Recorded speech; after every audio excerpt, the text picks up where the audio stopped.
The O'Reilly Factor, the #1 cable news show for 12 years running.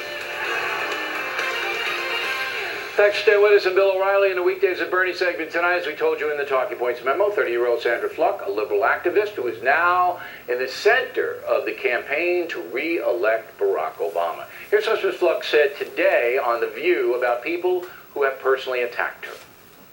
I would encourage everyone to go to Media Matters because they have an excellent story on their website that gives a list of the various commentators who engaged in this type of language. Now, anyone citing Media Matters has to be a committed leftist. Joining us now from Miami, the purveyor of BernardGoldberg.com, Mr. Goldberg. Okay, so this story, as I mentioned, and I think you agree with me, because Bernie and I chatted on the phone earlier today about it, is a much bigger story about a re-election of a president. That's where this is now landing, rather than a talk radio story, an ideological story. Would you agree with that?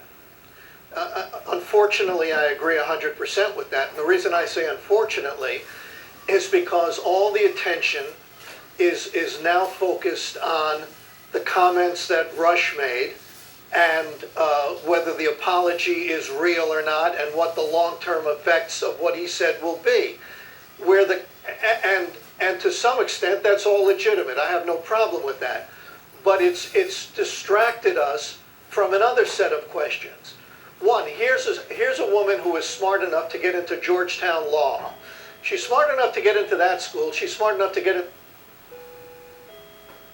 She thinks that a Catholic university, which she consciously decided to attend, should change its values to suit her. That discussion isn't really happening. And the reason she did that is she knew that Georgetown's insurance policies that cover students did not include contraception when she agreed to go to the school.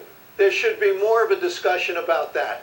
She believes, and a lot of other people on the left believe, that the federal government has every right to require an entire industry to give away a product for free. Okay? Where's the discussion about what other products can the federal government require businesses to give out for free? That's a very important question. That's what I said on Friday. I mean, if you're going to say this is under the banner of women's health, all right, then there's a whole bunch of other products that are under the banner of not only women's health, but men's health. So where does it end? This woman also, again, and she was very civil in her testimony. I have no problem with that. My only problem is with the content of what she said. She is a poster person for the entitlement society. Let's have a discussion about that.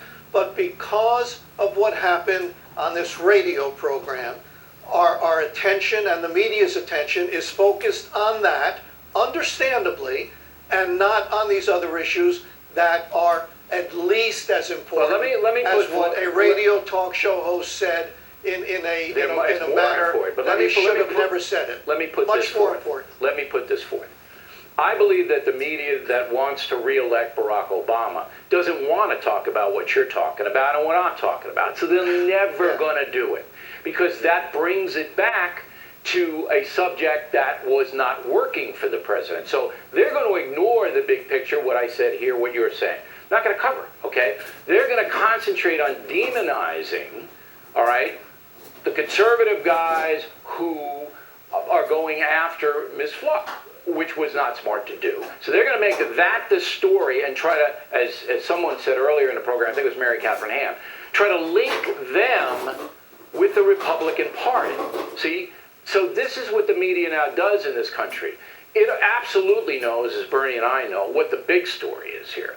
Not going to cover it. What it's going to cover is the sensational sidebar story, and then try to link that in to the Republican establishment in the hopes of diminishing it. And that's why this whole thing is big. It's big. Yes, and your analysis is correct, but unfortunately Rush gave them the ammunition to do that. If he didn't say the things he said, they'd have a much tougher time doing that. But you say that there are things that they don't want to talk about. Let me tell you a couple of other things. I did some research here that they don't want to talk about. Ed Schultz, who called Laura Ingraham a right-wing slut, That didn't get a lot of play. Well, he got suspended in the by lib- NBC for a week for doing that. Yes, he did, and he Right. apologized. But in the liberal media, Nothing. that didn't get editorials. No. Okay. Right. A former NBC anchor who now works for Al Gore said that S.E. Cupp, the conservative commentator, who strikes me as a very nice woman, should have been aborted, that Michelle Malkin is a mashed up bag of meat with lipstick. Bill Maher referred to Sarah Palin with a four-letter word that begins with the letter C, and Mike Taibbi, who was a regular guest on the Fox Business Channel's Imus in the Morning program, has said so many things about conservative women that are so dirty that I can't even figure out a way to clean them up for this program. I think that's Matt Taibbi, Mike's son, who works for Rolling Stone. I'm sorry. Thank you. Right. Matt Taibbi of Rolling Stone. Now, let me make clear that none of these people are as important to the political culture as Rush Limbaugh. That's true. Nobody knows who Matt Taibbi is, and Ed Schultz isn't that important. And Rush is much more important than any of them are to the Republican political machine operation.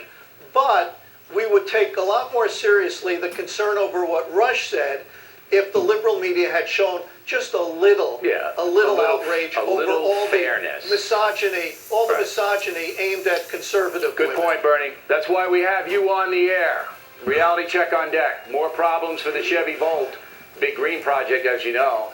And an announcement about the Wounded Warrior project that you may want